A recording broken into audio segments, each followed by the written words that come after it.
Hey guys, good evening. কেমন আছো তোমরা সবাই? আশা করি সবাই ভালো আছো।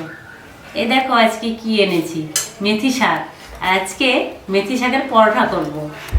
মেথি শাকের পরোটা খেতে ভীষণ ভালো লাগে।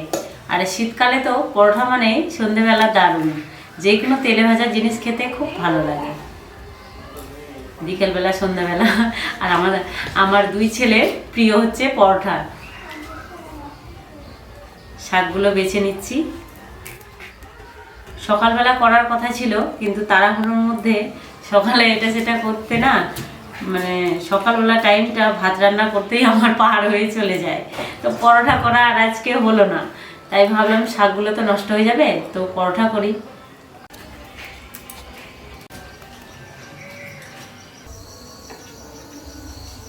শাকগুলো ভালোভাবে বেছে নিয়ে ধুয়ে নিয়েছি, তারপর ঝুড়ি ঝুড়ি করে কেটে নিয়েছি। আর নিয়েছি এখানে পেঁয়াজ কুচি করে নিয়েছি, আদা কুচি করে নিয়েছি, রসুন কুচি করে নিয়েছি, কাঁচা লঙ্কা কুচি করে নিয়েছি। আর এখানে নিয়েছি জিরে গুঁড়ো, হলুদ গুঁড়ো, পরিমাণ মতো লবণ। এখানে নিয়েছি রুলি ময়দা আটা, আর নিয়েছি সাদা তেল। তো ভালোভাবে একসাথে মেখে নেব, তারপরে জল দিয়ে একটু একটু করে আটাটাকে ভালোভাবে মেখে নেব আবার। তো এই যে শাকগুলো আগে দিয়ে দিচ্ছি।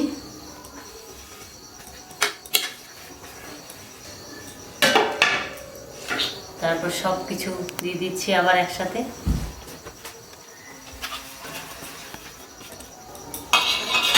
দিয়ে দিচ্ছি পরিমাণ মতো তেল।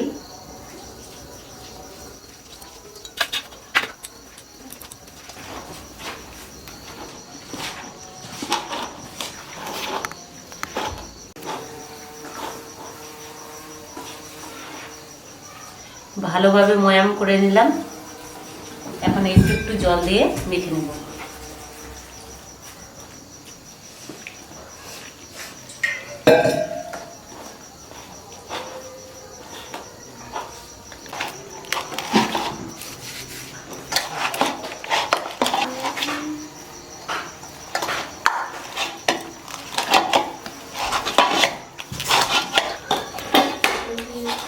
ভালোভাবে মেখে নিয়েছি।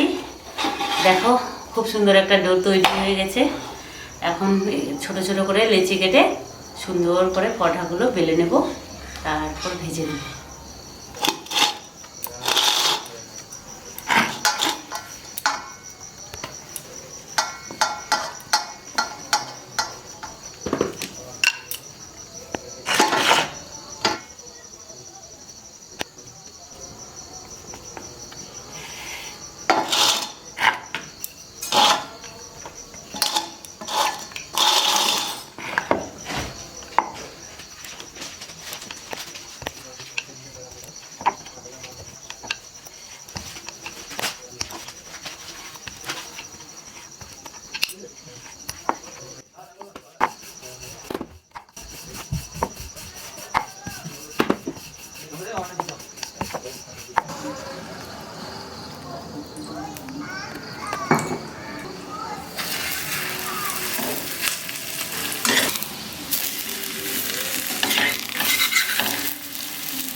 হয়ে গেছে গাইস মেথি শাকের পরোটা।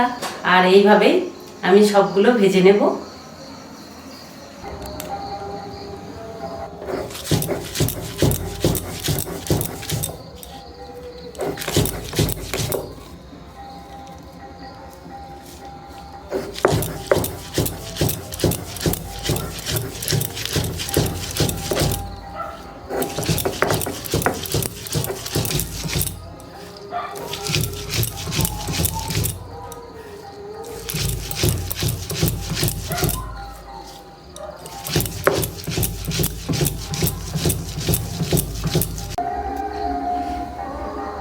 মেথি শাক অনেক সময় তিতা লাগে খেতে, ভয় লাগে যে শাকটা তিতা লাগবে না কি খেতে। তো গাইস এইভাবে মেথি শাকের পরোটা করে খেলে একদম অন্যরকম লাগবে আর খুব টেস্টি। এই যে মুইত খাচ্ছে, মুইতের সাথে আমিও খাচ্ছি।